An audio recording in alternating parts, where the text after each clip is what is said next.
വർഷം 1985. അമ്പിളി അമ്മാവൻ എന്ന ചിത്രത്തിന്റെ റിലീസ്. താരങ്ങളുടെ കൂട്ടത്തിൽ 5 അടി 6 ഇഞ്ച് മാത്രം ഉയരമുള്ള ഒരു മനുഷ്യനും മിമിക്രിക്കാരനാണ്. പേര് അജയകുമാർ. ഉണ്ടപ്പക്രു എന്ന കഥാപാത്രത്തെയാണ് അമ്പിളി അമ്മാവനിൽ അദ്ദേഹം അവതരിപ്പിച്ചത്. അന്നു മുതൽ അജയൻ ഉണ്ടപ്പക്രുവായി. അജയകുമാർ എന്ന പേര് തന്നെ പ്രേക്ഷകർ മറന്നുപോയി. പക്രു എന്നോ ഉണ്ടപ്പക്രോ എന്നോ പറഞ്ഞാലേ ആളുകൾ തിരിച്ചറിയൂ. അങ്ങനെ ഇരിക്കെയാണ് 2005 വിനയന്റെ സംവിധാനത്തിൽ അത്ഭുത ദ്വീപ് പുറത്തിറങ്ങുന്നത്. ഒരു ഫാന്റസി ചിത്രം.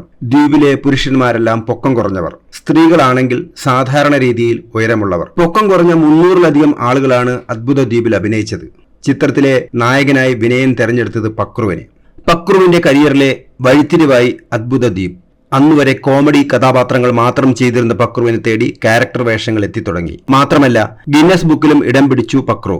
ഒരു മുഴുനീള ചിത്രത്തിൽ നായകനായി അഭിനയിക്കുന്ന ഏറ്റവും ഉയരം കുറഞ്ഞ വ്യക്തി എന്ന പേരിലാണ് പക്രുവിന്റെ റെക്കോർഡ് നേട്ടം. ഗിന്നസ് പക്രു എന്ന പേര് മാറ്റത്തിലേക്ക് നയിച്ചതും ഈ ഗിന്നസ് റെക്കോർഡാണ്. അതേക്കുറിച്ച് പക്രു പറയുന്നത് ഇങ്ങനെയാണ്: എന്റെ യഥാർത്ഥ പേര് അജയകുമാർ എന്നാണെന്ന് എല്ലാവർക്കും അറിയാം. പക്ഷേ വിളിച്ചു ശീലിച്ചത് ഉണ്ടപ്പക്രു എന്നായിപ്പോയി. പക്രു, ഉണ്ടപ്പക്രു എന്നൊക്കെ വിളിക്കുന്നതിൽ എനിക്കൊരു പ്രശ്നവുമില്ല. പക്ഷേ ഉയരമില്ലാത്ത എല്ലാവരെയും ആളുകൾ ഉണ്ടപ്പക്രു എന്ന് വിളിക്കാൻ തുടങ്ങി. അതിൽ എനിക്ക് എതിർപ്പുണ്ട്. ഞാൻ വേദിയിൽ നിൽക്കുമ്പോൾ ചിലർ എന്റെ പേര് വിളിക്കാൻ അറയ്ക്കും. അതോടെയാണ് പേരിൽ മോഡിഫിക്കേഷൻ വരുത്താൻ തീരുമാനിച്ചത്. ഗിന്നസ് റെക്കോർഡ് വന്ന സമയമായിരുന്നു ഞാൻ എന്റെ പേര് ഗിന്നസ് പക്രു എന്നാക്കി മാറ്റി. പേരുമാറ്റത്തിന് പ്രേരിപ്പിച്ചത് മമ്മൂക്കയായിരുന്നു. എനിക്ക് ഗിന്നസ് സർട്ടിഫിക്കറ്റ് സമ്മാനിച്ചതും അദ്ദേഹം തന്നെ. ഇപ്പോൾ പലരും അജയകുമാർ എന്ന് വിളിക്കാറുണ്ടെന്നും ഗിന്നസ് പക്രു പറയുന്നു.